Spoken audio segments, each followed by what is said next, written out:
Bismillahirrahmanirrahim. Assalamualaikum warahmatullahi wabarakatuh. Assalamualaikum warahmatullahi wabarakatuh. Nampaknya suasana dinginnya kurang semangat ya. Baik, saya ulangi sekali lagi. Assalamualaikum warahmatullahi wabarakatuh. Alhamdulillahi rabbil alamin. Asyhadu an la ilaha illallah wa asyhadu anna Muhammadan abduhu wa rasuluh. Allahumma salli ala Muhammadin wa ala alihi wa sahbihi ajma'in, amma ba'd. Ya ayuhan nasu ittaqu rabbakum alladhi khalaqakum min nafsin wahidah wa khalaqa minha zawjaha wa bassa minhuma rijalan katsiran wan nisaa wattaqullaha alladzi tasaaluna bihi wal arham innallaha kana 'alaikum raqiba. Ya ayyuhalladzina amanu taqullaha wa qulu qawlan sadida yuslih lakum a'malakum wa yaghfir lakum dhunubakum wa ma yuti'illaha wa rasulahu faqad faza fawzan 'azima. Fa inna asdaqal hadisi kitabullah wa khairal hadi hadi Muhammad sallallahu alaihi wasallam wa syarrul umuri muhdatsatuha fa inna kulla muhdatsatin bid'ah wa kulla bid'atin dhalalah wa kulla dhalalatin finnar. Puji syukur mari kita panjatkan kepada Allah Subhanahu wa taala yang telah berkenan melimpahkan rahmat, karunia juga nikmat-nikmat yang tiada terhingga kepada kita semua. Salawat ma'assalam semoga selalu tercurah kepada junjungan kita Nabi besar Muhammad sallallahu alaihi wasallam. Beliaulah yang kita nantikan syafaatnya di hari yaumul akhir. Yang kami muliakan jamaah pengajian akidah dan ruqyah, berjumpa lagi kita pada malam hari ini, pada malam ruqyah malam Rabu di Islamic Center Batu Raja. Allah Subhanahu wa taala berfirman dalam Al-Qur'an, ya ayyuhalladzina amanu taqullaha qu anfusakum wa ahlikum nar. Wahai orang-orang yang beriman, jagalah dirimu dan keluargamu dari api neraka. Di dalam rangka menjaga diri kita, menjaga keluarga kita dari api neraka, maka kita ini harus menjaga diri dari segala macam perbuatan yang digolongkan perbuatan zalim. Mencuri zalim, merampok zalim, menganiaya orang zalim. Dan puncak daripada perbuatan zalim itu ialah zalim kepada Allah Subhanahu wa taala. Sebagaimana dijelaskan dalam Al-Qur'an, inna syirka la zulmun azim. Syirik itu adalah perbuatan zalim yang sangat besar kepada Allah. Jadi bukan membunuh, bukan pula merampok, tetapi berbuat syirik. Mengenai syirik ini, insya Allah Bapak Ibu sekalian sudah paham syirik yang nyata ya. Misalnya mendatangi dukun, paranormal, orang pinter, memakai jimat, keris, pusaka, itu adalah perbuatan syirik. Insya Allah sudah paham semua. Namun demikian, di zaman sekarang ini banyak sekali perbuatan syirik yang tersamar, yang kita tidak tahu secara langsung. Banyak orang-orang sekarang yang mengaku peruqyah. Kalau dukun, insya Allah mudah kita membedakannya. Pakai belangkon, pakai baju kerajaan, bawa keris.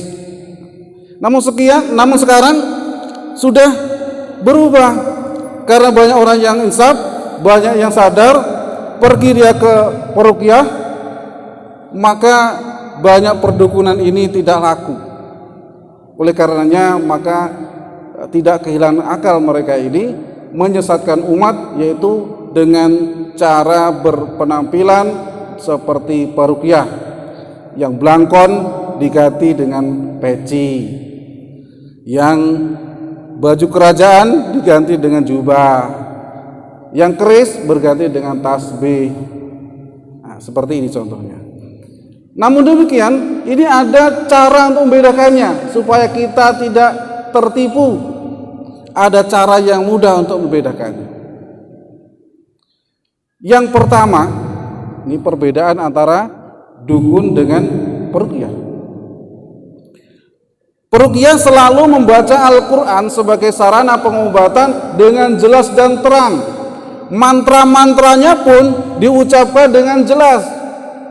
Ya Allah, misalnya ini, aku mohon kesembuhan ya Allah, sembuhkanlah dia. Nah, misalnya, buanglah semua penyakit-penyakit yang bersarang dalam tubuhnya, terimalah taubatnya, nah, dan lain sebagainya.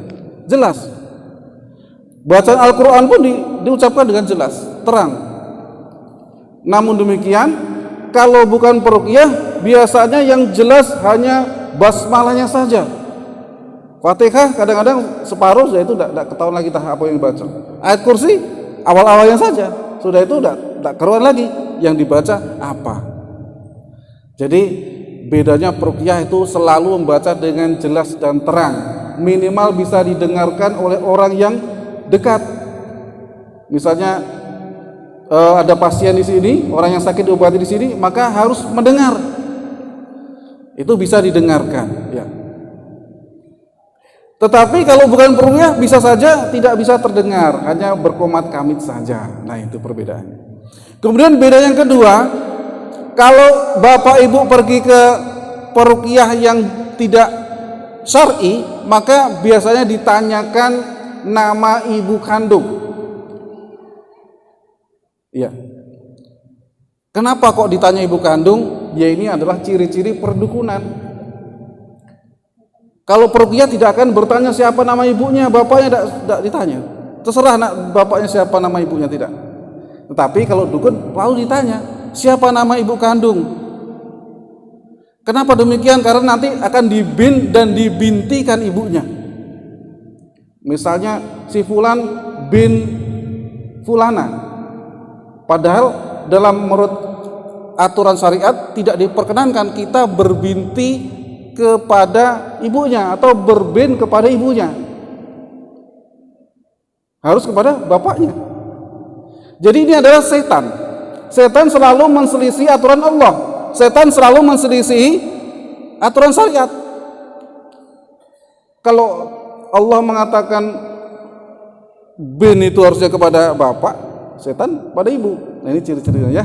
Jadi kalau nanti bapak ibu ke peruqyah atau pak kiai atau siapapun, kalau ditanya bin atau binti ibunya, maka ini adalah ciri-ciri perdukunan. Ya. Kemudian yang ketiga, meminta dibawakan sesuatu barang yang aneh, yang tidak biasa diminta oleh peruqyah. Misalnya minyak za'faron, apel jin, kemudian bunga atau benda-benda sesuatu yang dengan ciri-ciri tertentu, binatang-binatang dengan ciri-ciri tertentu. Misalnya ayam harus hitam, cicak harus ekornya 2 misalnya. Kadang pernah disuruh bawa tikus yatim. Tidak tahu kita tikus yatim yang kehilangan, tikus yang mati bapaknya ini seperti apa. Nanti kalau kita tidak bisa menyediakan barang itu, nanti si dukun akan menyediakan, tentu dengan imbalan tertentu. Ini adalah trik untuk mengeluarkan uang daripada jamaah atau pasiennya, menarik uang. Triknya seperti itu. Jadi meminta benda-benda aneh sebagai satu prasyarat penyembuhan. Jadi peruqyah tidak. Paling-paling bapak ibu disuruh bawa air putih, mungkin minyak zaitun, mungkin juga daun bidara, paling semacam itu. Tidak ada yang lain. Kemudian berikutnya adalah memberi jimat. Oh, ini dipakai di pinggang, ini taruh di rumah, digantungkan di dinding misalnya. Ini selalu seperti itu. Ini apabila ada yang seperti itu, ini bukan peruqyah. Peruqyah tidak akan mungkin memberikan suatu benda yang dipakai untuk jimat. Nah, jimat itu mengandung pengertian sesuatu yang digantungkan, sesuatu yang diikatkan, sesuatu yang diselipkan dengan tujuan sebagai tolak balak, pelindung. Jadi kalau kita meyakini suatu benda yang bisa melindungi kita, suatu benda yang menjadi sumber keberuntungan kita, maka itu disebut jimat. Dan jimat termasuk syirik. Nah, kalau ada peruqyah yang memberikan suatu benda yang nanti gunanya untuk melindungi kita, itu maka itu bukan peruqyah, tetapi itu adalah dukun. Ya. Kemudian berikutnya adalah peruqyah tidak akan pernah menyentuh tubuh pasien lawan jenis. Jadi kalau ada ibu-ibu atau siapapun perempuan, peruqyah tidak akan mungkin menyentuh secara langsung, kecuali memakai sarung tangan atau memakai kayu. Jadi kalau sarung tangan itu pun terbatas di daerah tertentu, kepala misalnya, dari atas, punggung, atau pergelangan tangan misalnya. Pergelangan kaki, kalau itu pun pergelangan tangan kaki itu pun dalam rangka biasanya menyelamatkan diri. Misalnya mau lari pasiennya pegang, mau meninju misalnya pasien pegang tangkis, nah seperti itu. Kalau pakai sarutan biasanya hanya memegang kepala atau punggung atau daerah tertentu, atau dengan kayu. Nah, tidak akan memegang langsung. Nah, apabila Bapak Ibu menjumpai ada peruqyah pegang-pegang sana, mudah Bapak pegang, tidak pakai alas, basing-basing pegang. Bukan, ini bukan peruqyah. Karena peruqyah pasti menjaga wudhu, tidak mungkin sembarangan memegang seperti itu. Jadi kalau menjumpai yang seperti itu, wah bukan ini.